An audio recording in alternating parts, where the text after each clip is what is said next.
Douglas. Hope you're doing well. It's a gorgeous day here. A bit frosty this morning, but man, is the sun out and it's a fun day. It's quiet, the winds are low, almost non-existent, just enough.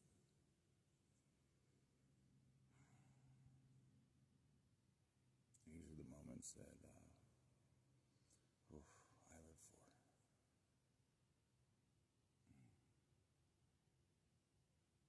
Out for a hike.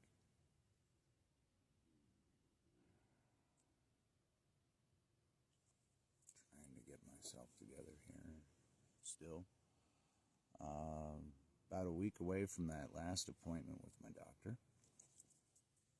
That's a cool thing. Actually, I wasn't even going to go again, but friends back east have asked me, what it is that I'm doing that's making such a difference in my life. And, God, if I could only tell you.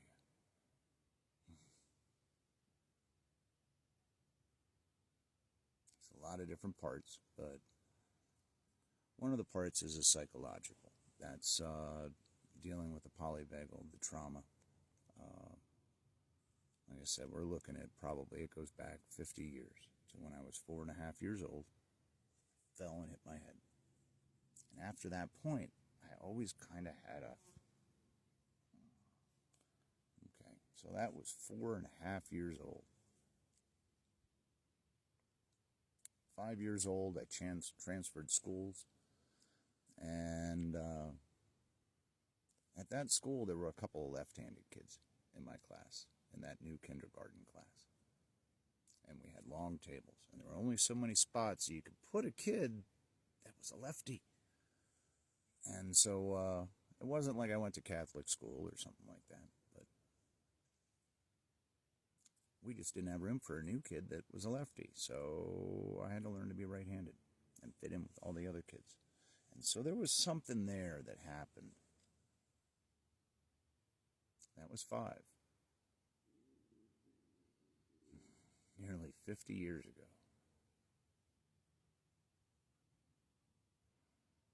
Then other things happened. I had a very bad accident at 14 that my whole body was crushed. I busted out a tooth in the front, and a whole bunch of other ones got damaged. It messed with my jaw. It messed with the way my neck, everything. But that was 14. That was only 14. I was only, 10 years into polyvagal at that point? 10 years into this being locked into a state of shock that didn't really present itself in life at that point. It wasn't a big deal. So I got tight and whatever, and, I didn't really recover from certain injuries, but I only had a couple things that were wrong. Then I entered the service, and actually, no, I'm sorry, at about 15 years old, I ended up having something happen to my hand. I had been messing around with a cousin and severed a tendon on the top of my hand. So I had to learn how to, use that hand again, because it was the main tendon on the top of the hand, and it was completely severed. They had to go back up and grab it and bring it back down and reattach it, and all kinds of physical therapy. And I ended up going into data entry. Man, I got that hand working. Didn't realize until day before yesterday, that the way that my hand was so tight, it was tightening up my entire arm. Popping that out was, man. But that goes back to 15 years old. So, then I entered the service.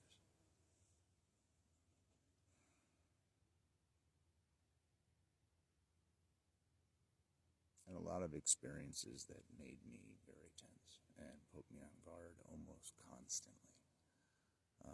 I was an operations intelligence specialist, and I was also dealing with the fact that I was bisexual, and conflicted at that. At 17 years old, I signed up when I was 16 years old. It's hard to deal with my upbringing, and right, wrong, whatever you think about it, it's who I was. And it broke me because I was constantly under guard of somebody finding out, especially in my career. And I got drunk with a friend once, and a couple times, and I felt comfortable, and something happened, and it wasn't reciprocated. So I got discharged. So I've been dealing with that for 33 years, 34 years. The depression from that, the social anxiety from that, talking to any other vets. Well, how long were you in? 2 years, 10 months. Well, why'd you get out?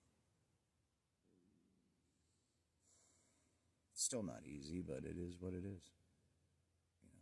And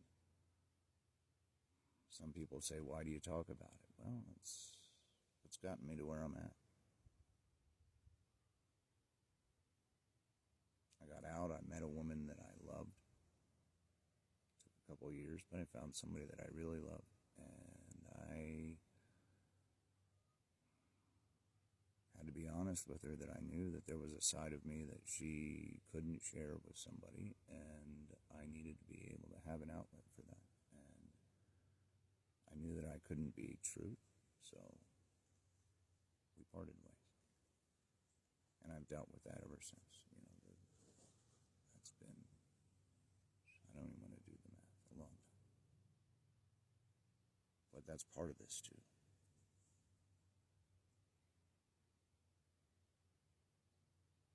I'm getting better at dealing with it with other vets. It was from a different time. There's things because of when I got kicked out that I was not able to work on project-wise, work-wise, that have haunted me for a long time. And I've come to terms with that too.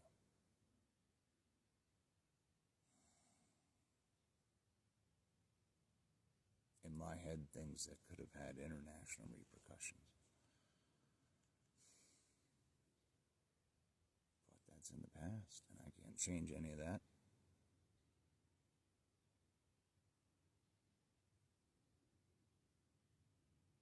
So where do we go from here?